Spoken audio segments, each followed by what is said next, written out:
সেদিন ভিডিও করতে গিয়ে কী সব ভুলভাল বলে ফেললাম। আসসালামু আলাইকুম, কেমন আছেন সবাই? আশা করছি সবাই ভালো আছেন, আমরাও ভালো আছি।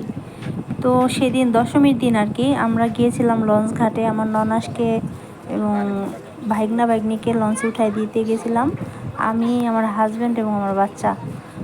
তো সেখানে গেলাম, গিয়ে তো লঞ্চ আসতে দেরি করছে, আমরা অনেক সময় দাঁড়িয়ে আছি।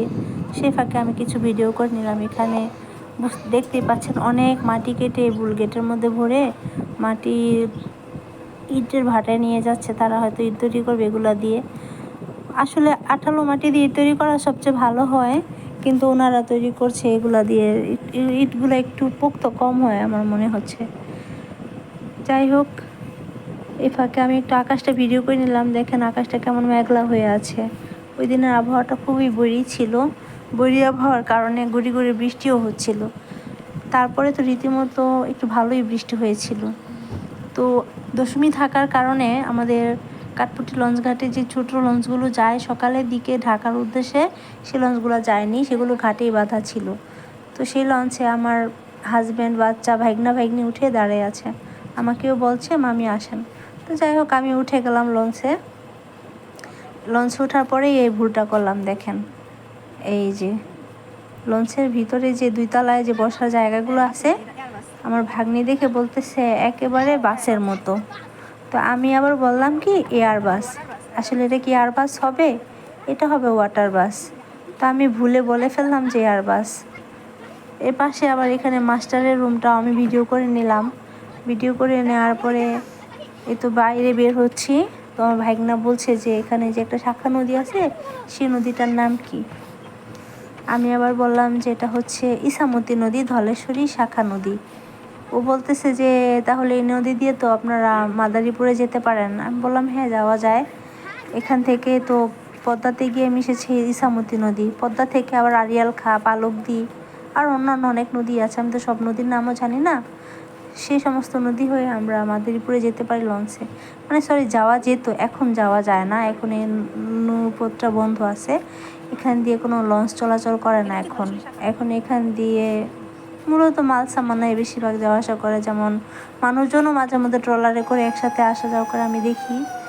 আবার হচ্ছে ঈদের সময় যে গরুগুলো আসে, সেগুলা বিভিন্ন মালপত্র আর কি এখান দিয়ে আনা নেওয়া হয়। এই ফাঁকে লঞ্চ এসে পড়েছে। লঞ্চে আমার ভাইগনা এবং ভাগ্নি, আপা, ওনারা সবাই লঞ্চে উঠে গেছে। এই লঞ্চে করে অনেক অনেক ধরনের মাল সামানা যায় আমাদের এখান থেকে, যে দেখতেই পাচ্ছেন। অনেক মুড়িওয়ালা হকার যারা আছে তারা যাচ্ছে। তারপর বিভিন্ন ধরনের খাবার বিক্রি করে যে সমস্ত হকার আছে তারাও যায়। এখানে একজন প্রেগনেন্ট আপু যাচ্ছে ডাক্তারের কাছে চেক আপ করাতে মনে হচ্ছে। তো ওনারা যাচ্ছে। তাছাড়া এখানে এই যে ভ্যানে করে অনেকগুলা কাগজের এই ঠোঙা আসছে, আপনারা দেখতে পাচ্ছেন। আমরা যে ফল কিনি সেই প্যাকেটগুলা এখানে দুধ নিয়ে যাচ্ছে। ওনারা এই দুধগুলো ঢাকায় নিয়ে বিক্রি করবে। ঢাকায় নিয়ে বিক্রি করার জন্য এখন তারা এই লঞ্চে উঠে গেল। এগুলো এখন ঢাকায় নিয়ে যাওয়া হবে। অনেক ফল বিক্রেতা আছেন, অনেকেই এই পথে যাতায়াত করে। এই লঞ্চটাতে যাতায়াত করার কারণে আমাদের যাতায়াত ব্যবস্থা অনেক সহজ হয়েছে। কেননা আমরা জানি যে ঢাকায় যেতে সড়ক পথে কতটা জ্যামের ভোগান্তি পোহাতে হয়।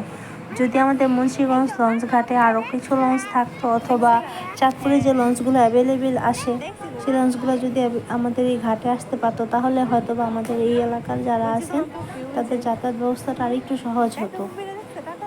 কিন্তু আমাদের যে টার্মিনালের যে মুখটা, নদীর মুখটা, সেই মুখটা একেবারেই চিকন, যার জন্য বড় লঞ্চগুলো এখানে ঢুকতে পারে না। আর আমরা সেই সমস্ত সুযোগ সুবিধাগুলো পাই না। জানি না এটা আর কখনো ঠিক হবে কি না, এভাবেই থাকবে।